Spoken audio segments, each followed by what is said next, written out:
When you think that being a 1 or a 2 is not enough to learn with short stories, you are very wrong. I have another short story for you. Try to listen and understand. We will listen, then you will listen and read, and at the end, afterwards, we go through every sentence together.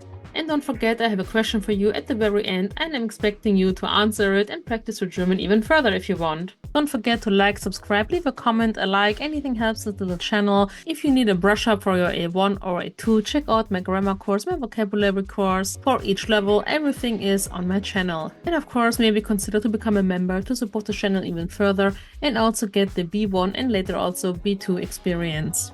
Let's go! Wir hören den Text. Na, wie lief es gestern? Rubi stand plötzlich vor Thomas. Er war auf dem Weg zum Vorlesungssaal und in Gedanken versunken. Rubi, ich hab dich gar nicht gesehen, rief er überrascht. Was meinst du mit gestern?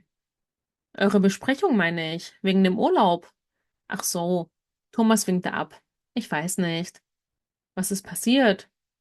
Wir haben uns gestern beraten über alles und ich habe ein paar Vorschläge gemacht. Weißt du, Autoversicherung, Hotels und all das. Und Tano hat dann plötzlich zu mir gesagt, Thomas, du bist typisch deutsch. Was soll das denn bedeuten? Ruby überlegt kurz. Dann sagt sie, na ja, er meint doch nur, dass ihr Deutschen so ordentlich und organisiert und strukturiert seid. Und langweilig und spießig und vorsichtig, ergänzte Thomas mürrisch. Ach komm, nimm es nicht persönlich. Du hast leicht reden, immer diese Klischees. Und unsere Planung haben wir auch nicht beendet. Eigentlich habe ich gar keine Lust mehr, diese Reise zu machen, denkt er. Aber er sagt es nicht. Ruby mischt sich immer ein. Wir hören und lesen. Na, wie lief es gestern? Ruby stand plötzlich vor Thomas. Er war auf dem Weg zum Vorlesungssaal und in Gedanken versunken. Ruby, ich hab dich gar nicht gesehen, rief er überrascht. Was meinst du mit gestern? Eure Besprechung, meine ich, wegen dem Urlaub. Ach so, Thomas winkte ab. Ich weiß nicht. Was ist passiert? Wir haben uns gestern beraten über alles und ich habe ein paar Vorschläge gemacht. Weißt du, Autoversicherung, Hotels und all das.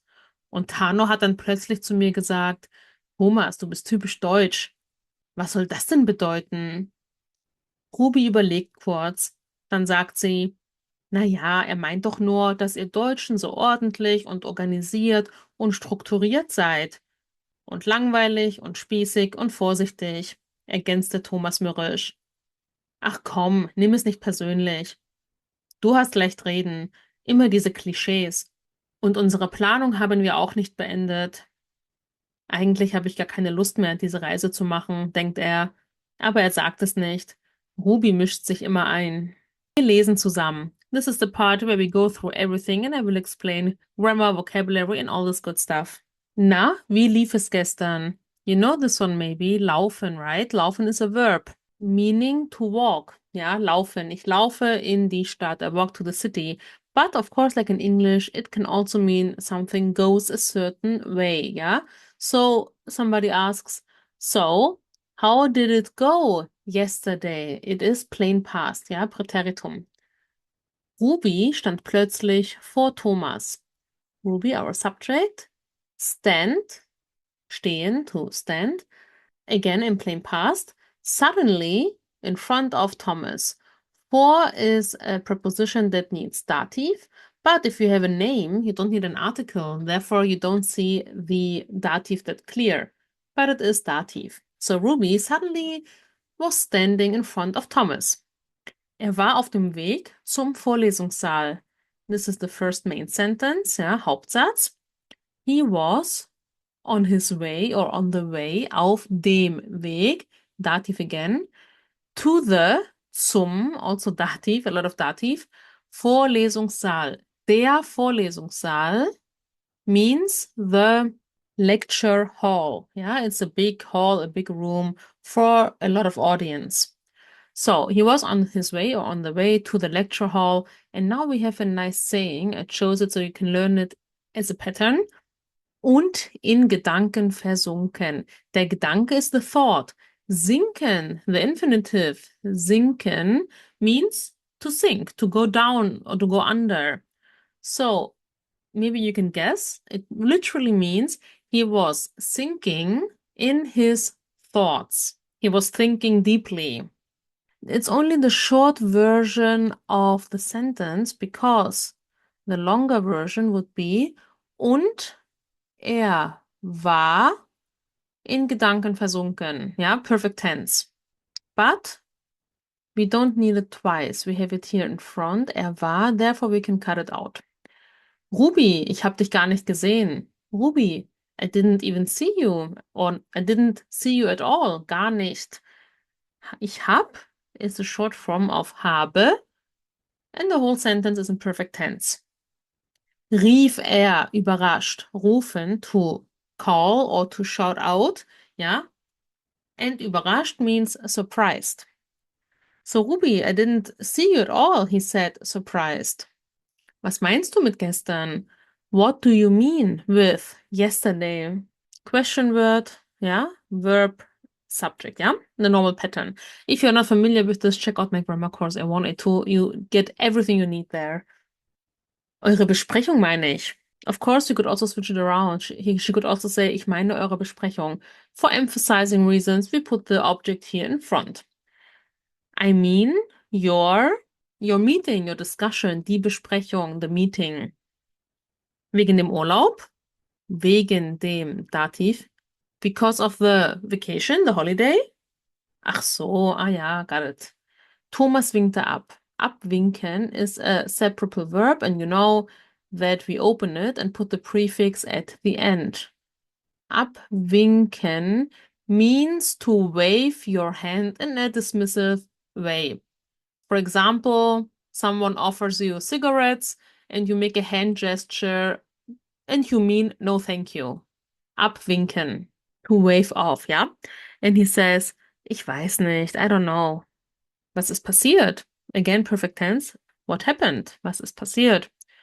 Wir haben uns gestern beraten über alles. Again, the und connects main sentences. So the first one is the left side. Yesterday we discussed about, über alles, about everything. So yesterday we discussed about everything and I made or did make, yeah, perfect tense, some, ein paar, some suggestions. Der Vorschlag, male, der Vorschlag, the hint or sometimes also the suggestion. So, yesterday we talked about everything and I made some suggestions. Weißt du, Autoversicherung, Hotels und all das. You know. Weißt du? Yeah, it's like an emphasizing thing to switch it around. Car insurance, die Versicherung, yeah, female, the insurance. So car insurance, hotels and all that. Literally like in English.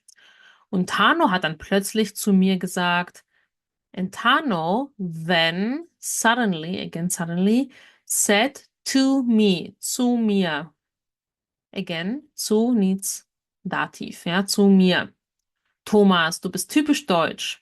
Thomas, you are a typical German. Was soll das denn bedeuten?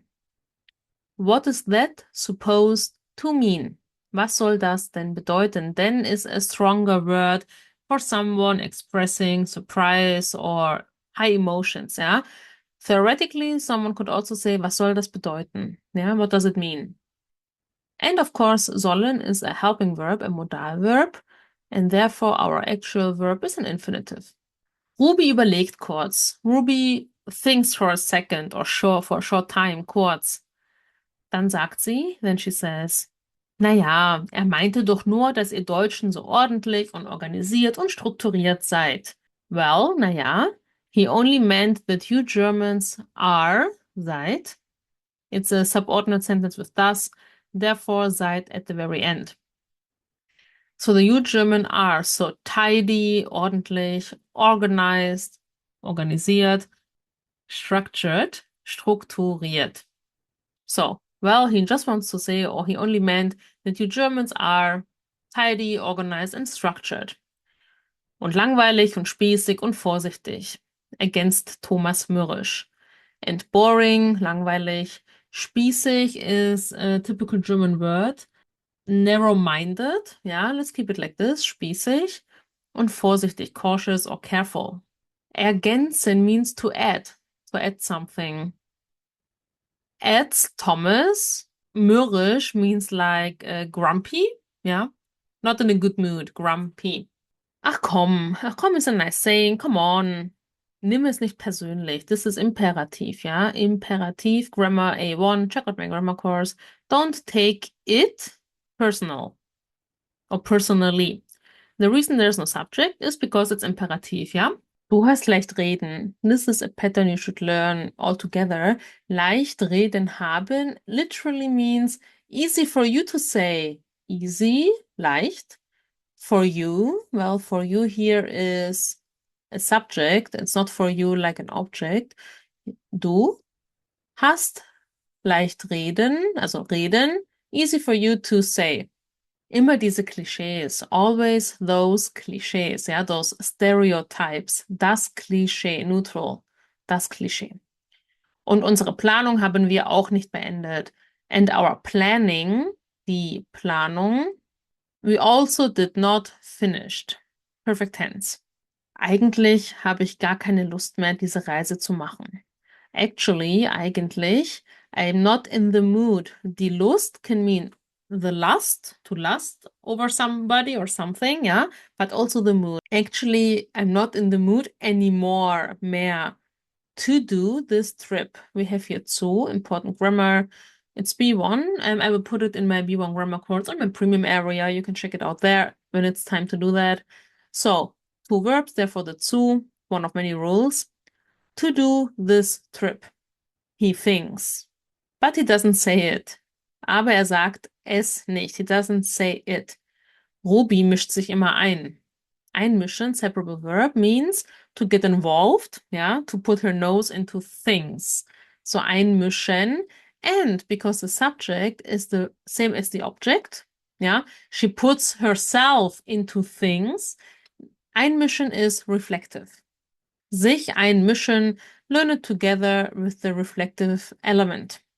So she always gets involved. And a question for you. Was ist typisch Deutsch? Write it in the comments below. Use this good chance for you to practice some German, make a sentence. I will correct it. I will read it, talk about it if you want. And of course, we can discuss all your questions either in the comments or in future videos. I will see you in the comment section and I will see you also next week. Take care. See you soon. Bye.